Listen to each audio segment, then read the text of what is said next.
दशैंको हाँसोभित्र लुटेको पीडा। कार्तिक महिनाको सुरुवात थियो। हावामा चिसोपन मिसिन थालेको। बिहानका कुहिरोले गाउँलाई बिस्तारै ढाक्दै जाने समय। बाहिरबाट हेर्दा जीवन सामान्य नै देखिन्थ्यो।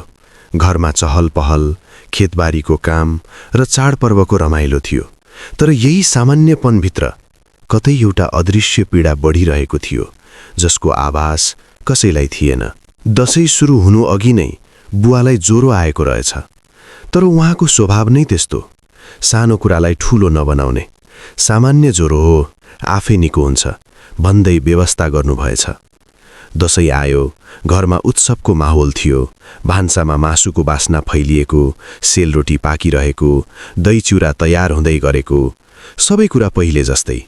बुवाले पनि आफूलाई बिरामी ठान्नु भएन। साथीभाइसँग बसेर रमाइलो गर्नुभयो, हाँस्नुभयो र सँगै बसेर सोमरस पनि पिउनुभयो। त्यो हाँसोभित्र कति पीडा लुकेको थियो कसैलाई थाहा थिएन। म भने त्यहाँ थिइनँ। म जेठो छोरा भएर पनि घरभन्दा धेरै टाढा थिएँ। श्रीमती र सानी छोरी युना झापामा बस्थे, छोरीको पढाइका लागि। म भने झनै टाढा, मलेसियामा रोजगारीका लागि सङ्घर्ष गरिरहेको थिएँ। जीवनले मलाई परिवारबाट टाढा लगेको थियो र त्यो दूरी बिस्तारै भारी बन्दै गइरहेको थियो। दशैं बित्यो, समय आफ्नो गतिमा अगाडि बढ्दै गयो। मैले केही समयसम्म बुवालाई फोन गर्न सकिनँ। कामको व्यस्तता, दूरी र परिस्थितिले गर्दा सम्पर्क कम हुँदै गयो। त्यो बेला गाउँमा इन्टरनेट थिएन, विदेशबाट फोन गर्नु महँगो पर्थ्यो। तिहार सकिएपछि एक दिन मैले बुवालाई फोन गरेँ। फोन उठ्यो, तर त्यो आवाज बुवाको जस्तो लागेन। बुवालाई दिनुस्, मैले सहजै भने। केही क्षणपछि उताबाट आवाज आयो, म नै तेरो बाउ हुँ। त्यो स्वर कमजोर थियो, भासिएको थियो र कुनै अपरिचित जस्तो लाग्थ्यो। मेरो मन एक्कासी चिसो भयो। के भयो बुवा? स्वर किन यस्तो भएको? मैले सोधेँ। उहाँले सामान्य ढङ्गले भन्नुभयो, गलो बसेको छ, दशैंपछि यस्तो भयो। केही छैन, 2-4 दिनमा ठिक हुन्छ। उहाँको आवाजमा लापरवाही थियो, तर त्यो लापरवाहीभित्र एउटा नदेखिएको खतरा लुकेको थियो। मैले सोधेँ, डाक्टर देखाउनुहोस् भनेर, तर उहाँले सधैँ जस्तै टार्नुभयो। त्यो दिन फोन यतिकैमा राखिदिएँ, तर त्यो छोटो कुराकानीले मेरो मनमा लामो चिन्ता छोडेर गयो। करिब 15 दिनपछि फेरि फोन गरेँ। यसपटक पनि आवाज उस्तै थियो, भासिएको, कमजोर र थाकेको। अब म चुप बस्न सकिनँ। किन यस्तो गर्नुभएको? किन ध्यान नदिनु भएको? मैले रिस मिसिएको स्वरमा भने। त्यसपछि मैले भाइसँग कुरा गरेँ र भाइसँग सल्लाह गरेर बुवालाई झापा ल्याउने निर्णय गर्यौँ। केही दिनपछि बुवा झापा आउनुभयो। उहाँ त सामान्य जस्तै देखिनुहुन्थ्यो। हिँडडुल गर्ने, कुरा गर्ने, हाँस्ने। बाहिरबाट हेर्दा कुनै ठूलो रोग लागेको जस्तो देखिँदैन थियो। केवल घाँटीमा समस्या थियो। मेरो मनले अझै विश्वास गर्न सकेन केही गम्भीर छ भनेर। त्यसै दिन मेरी श्रीमतीले उहाँलाई B&C अस्पतालमा लगिन्। डाक्टरले पुरै शरीरको जाँच गर्न सल्लाह दिए। दिनभरि केबीको भनी परीक्षण भयो। साँझ म ड्युटी सकेर थाकेको अवस्थामा घरमा फोन गरेँ।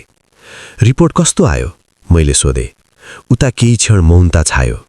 त्यसपछि शब्द आयो, बुवालाई क्यान्सर भएछ। मेरो सास रोकियो। के? मैले फेरि सोधेँ, तर उत्तर उस्तै थियो, बुवालाई क्यान्सर रहेछ। त्यो क्षणमा समय रोकिएको जस्तो लाग्यो। मेरो शरीर सुन्निन थाल्यो, मन खाली भयो। म कहाँ छु, के गरिरहेको छु, सबै बिर्सिए। त्यो केवल एउटा शब्द थिएन, त्यो जीवनको दिशा बदल्ने खबर थियो। क्यान्सर। त्यो शब्द कानमा गुन्जिरह्यो। म अझै विश्वास गर्न सकिरहेको थिइनँ। बाहिरबाट स्वस्थ देखिने मेरो बुवाको शरीरभित्र यति ठूलो रोग बसेको छ भन्ने कुरा मनले मान्न मानेन। डाक्टरले भनेका रहेछन्, भरतपुर क्यान्सर अस्पताल तुरुन्त लैजानुहोस्। हामीले एउटा निर्णय गर्यौं, बुवालाई साँचो कुरा नबताउने। हामी डराएका थियौं उहाँको मनोबल टुट्ला भनेर। बुवालाई सम्झायौं, अलि राम्रो उपचारका लागि चितवन जानुपर्छ। सुरुमा उहाँले अस्वीकार गर्नुभयो। मलाई केही भएको छैन, यतै औषधि खाँदा ठिक हुन्छ भन्दै जिद्दी गर्नुभयो। तर धेरै सम्झाएपछि अन्ततः उहाँ मान्नुभयो। नाइट बसमा चढाएर मामा साथमा पठाइयो। म भने हजारौं किलोमिटर टाढा बसेर फोनको पर्खाइमा थिएँ। चितवन पुगेपछि सबै परीक्षणहरू गरिए। केही समयपछि मामा फोनमा बोल्नुभयो। उहाँको आवाज भारी थियो। डाक्टरले भने अन्तिम चरण रहेछ। अब उपचारले धेरै काम गर्दैन। 90 दिन जति। 90 दिन? त्यो शब्दले मेरो मुटु चिरियो। यो कसरी सम्भव छ? मेरो बुवा त हिँड्न सक्नुहुन्छ, बोल्न सक्नुहुन्छ, सामान्य देखिनुहुन्छ। यस्तो मान्छेलाई 90 दिन मात्र बाँकी छ भन्नु कसरी पत्याउने? मलाई लागिरहेको थियो म कुनै कथा सुनिरहेको छु, वास्तविकता होइन। त्यो क्षणमा म आफैसँग हार्न थाले। म कस्तो छोरा हुँ? बुवा यस्तो अवस्थामा हुनुहुन्छ, म भने विदेशमा। मनभित्र अपराध बोधको भारी ढुङ्गा बसे जस्तो भयो। तर अझै एउटा सानो आशा बाँकी थियो। मैले भाइलाई फोन गरे। हामी दुवै चुप थियौँ केही समय। तर त्यसपछि हामीले एउटै कुरा भन्यौँ, जे भए पनि उपचार गराउँछौँ। पैसा कहाँबाट जुटाउने, कसरी गर्ने, त्यो सबैभन्दा ठूलो प्रश्न थियो। तर त्यो बेला पैसाभन्दा ठूलो कुरा बुवाको जीवन थियो। हामीले सल्लाह गर्यौँ, प्रयास गर्यौँ र उपचार सुरु गर्यौँ। केही दिनपछि बुवालाई औषधिसहित डिस्चार्ज गरियो। चितवनदेखि झापा फर्काइयो। त्यसपछि दिनहरू बिस्तारै बित्न थाले। म विदेशबाट दैनिक फोन गर्न थाले। बुवाको आवाज बिस्तारै अलि सुधारिँदै गयो। उहाँले सामान्य कुरा गर्न थाल्नुभयो। त्यो सुन्दा मेरो मनमा फेरि आशा पलायो। सायद डाक्टर गलत भयो होलान्, सायद बुवा निको हुनुहुन्छ। तर त्यो आशा धेरै दिन टिकेन। करिब 1 महिना बितेपछि अवस्था फेरि बिग्रन थाल्यो। बुवाको शरीर कमजोर हुँदै गयो। खान मन लाग्न छोड्यो। पीडा बढ्दै गयो। औषधिको मात्रा बढाइयो। तर अब औषधिले काम गर्न छोडिसकेको थियो। हामी फेरि एकपटक प्रयास गर्न चाहन्थ्यौँ। छोराहरू विदेशमै, मेरी श्रीमती र आमा भएर काठमाडौँ पुर्याउनु भयो। डाक्टरहरूको गम्भीर अनुहार, सबैले एउटै कुरा भन्थे, अब उपचार सम्भव छैन। तर हामी कसरी मान्ने, कसरी बुवालाई घर लैजाने जब थाहा छ घर नै अन्तिम गन्तव्य हुन सक्छ? अन्तत डाक्टरले स्पष्ट भने, अब हामीसँग दिने कुनै औषधि छैन। त्यो अन्तिम औषधि थियो। बुवालाई घर ल्यायौँ। अब उपचार होइन, केवल पीडा कम गर्ने प्रयास मात्र बाँकी थियो। माइलो भाइ कतारबाट घर गयो बुवालाई रेखदेख गर्न भनेर, 3 महिनाको छुट्टी मिलाएर। दिनहरू बित्दै गए। बुवाको पीडा बढ्दै गयो। घरमै डाक्टर बोलाएर सानो सानो उपचार गरिन्थ्यो। एक दिन बुवाले बिस्तारै भन्नुभयो, मलाई गाउँ लैजाऊ, ताप्मेजुङ, म घर जान्छु। त्यो उहाँको अन्तिम इच्छा थियो। हामीले ढिला गरेनौँ। भोलिपल्ट गाडी रिजर्भ गरेर बुवालाई लिएर गाउँतिर सबैजना लागे। म भने विदेशमै। बाटोमा उहाँले सबैसँग कुरा गर्नुभयो रे। कहिलेकाहीँ मुस्कुराउनु पनि भयो रे। सायद उहाँलाई थाहा थियो यो अन्तिम यात्रा हो। साँझ करिब 8 बजे बुवा घर पुग्नुभयो। म विदेशबाट फोन गरिरहेकै थिएँ। मन धेरै अशान्त थियो। रात पर्यो। बिहान 4 बजे फोन आयो। श्रीमतीको आवाज काँपिरहेको थियो। बुवाले हामीलाई छोडेर जानुभयो। त्यो सुन्न साथ मेरो संसार भत्कियो। म निस्सासिए, एकोहोरो भएँ। शरीरमा एक थोपा पानी रहेन जस्तो लाग्यो। मन खाली भयो।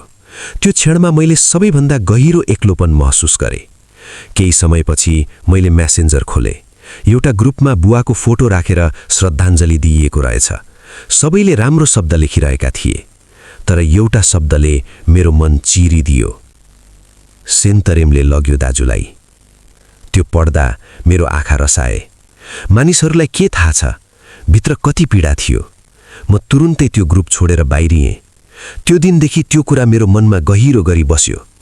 खुकुरीको चोट अचानोलाई मात्र थाहा हुन्छ। आजसम्म म कहिलेकाहीँ आफैलाई सोध्छु, यदि त्यो दिन बुवाले वास्ता गर्नुभएको भए, यदि मैले चाँडै फोन गरेको भए, यदि म उहाँसँगै भएको भए। तर अब यी प्रश्नहरूको उत्तर छैन। केवल एउटा अपुरो पीडा बाँकी छ। बुवा किन? अब त्यो स्वर कहिल्यै फर्केर आउँदैन। कहिलेकाहीँ सम्झन्छु त्यो फोन, त्यो भासिएको आवाज, म नै तेरो बाउ हुँ। सायद त्यो आवाज केवल स्वर थिएन, एउटा सङ्केत थियो जुन मैले समयमा बुझ्न सकिनँ।